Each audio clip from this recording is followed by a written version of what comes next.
I stepped into the marble-floored hall, clutching my second-hand handbag like armor, my shoes whispering against the polished tiles as if they were apologizing for me. Everywhere I looked, there were tailored blazers, manicured hands balancing crystal glasses, women my age wearing diamonds like they were birthrights.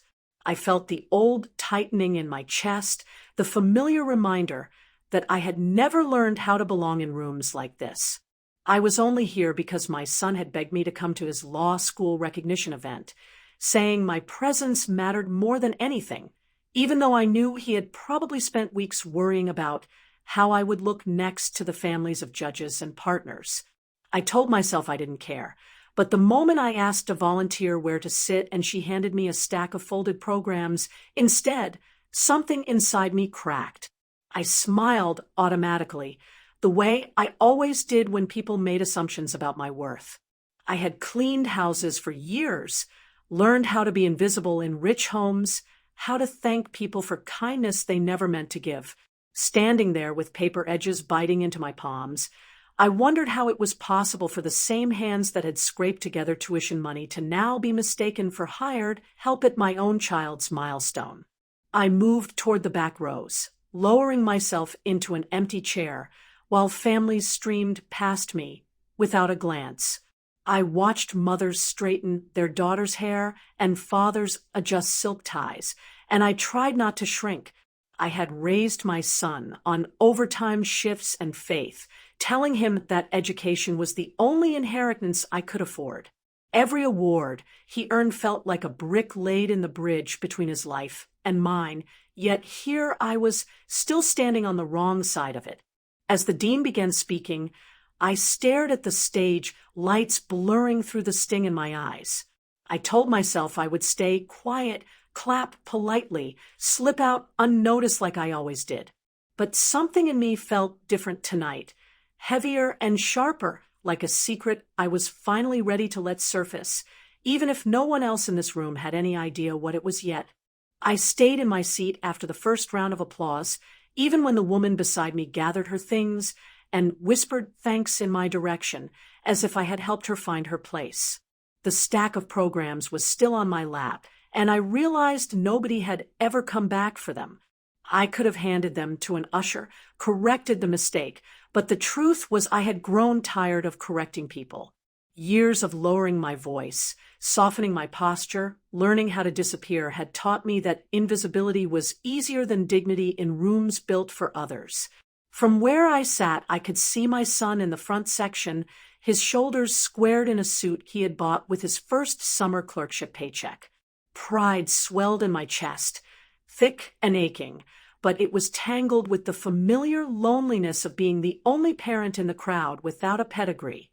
Around him were families who spoke in confident whispers about firms and internships, names I had only ever read on billboards while riding the bus home after double shifts. I watched their faces, memorizing how entitlement looked when it thought it was invisible. As award after award was announced, I began noticing patterns that made my stomach twist.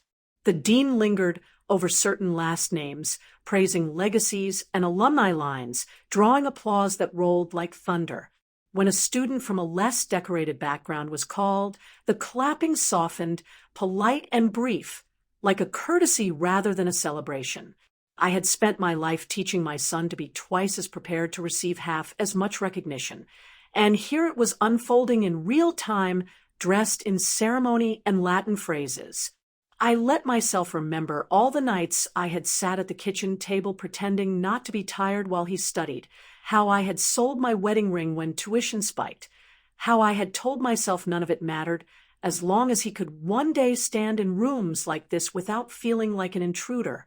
Watching the polished parents lean toward each other with knowing smiles, I realized they believed they were the architects of their children's success. They would never know the weight of a paycheck that barely covered rent, the quiet panic of choosing between textbooks and groceries. Then something else began to settle over me, something colder than sadness. I recognized faces from newspaper articles I used to read in waiting rooms while my son took entrance exams, partners from firms whose logos hung over freeways, donors whose names were etched into campus buildings. Their eyes skimmed the audience with practiced disinterest, as if the rest of us were just scenery in the backdrop of their generosity. I wondered how many of them knew that I had once scrubbed their office floors before sunrise, listening to podcasts about legal theory to help my son practice vocabulary on the drive to school. I watched the dean shuffle his papers and lean into the microphone for the final segment of the program. My heart started to beat, strangely, a quiet alarm I couldn't explain. He spoke about a special honor, one that recognized not just academic excellence, but the story behind it, the invisible sacrifices that never made it into application essays.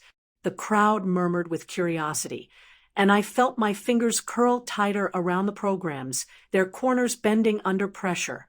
That was when I realized the mistake they had made about me wasn't just about my clothes or my accent or the way I held myself.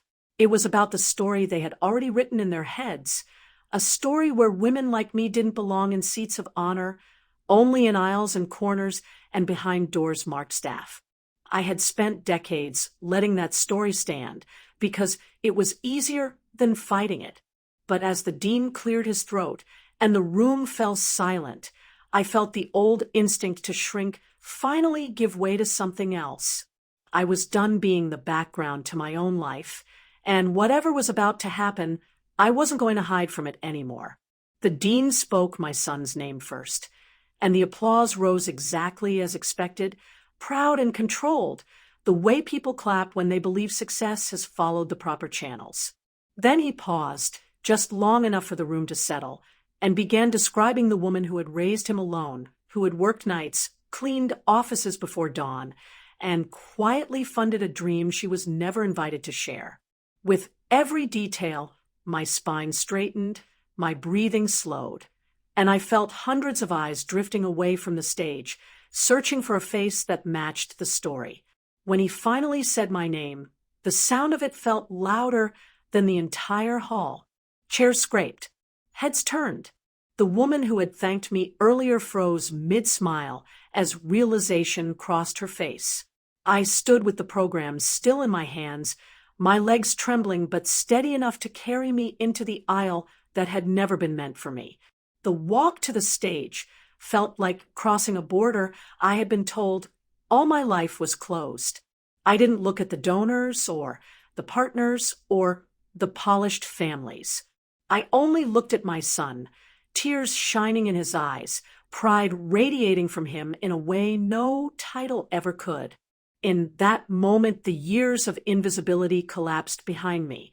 The assumptions, the sideways glances, the quiet humiliations all lost their power because the story of his success now included me publicly and permanently.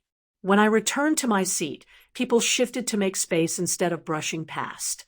Some avoided my eyes. Others offered small nods of respect they had never imagined giving. I folded the forgotten programs and placed them neatly under my chair. I was no longer staff in anyone's story. I was exactly where I had always belonged.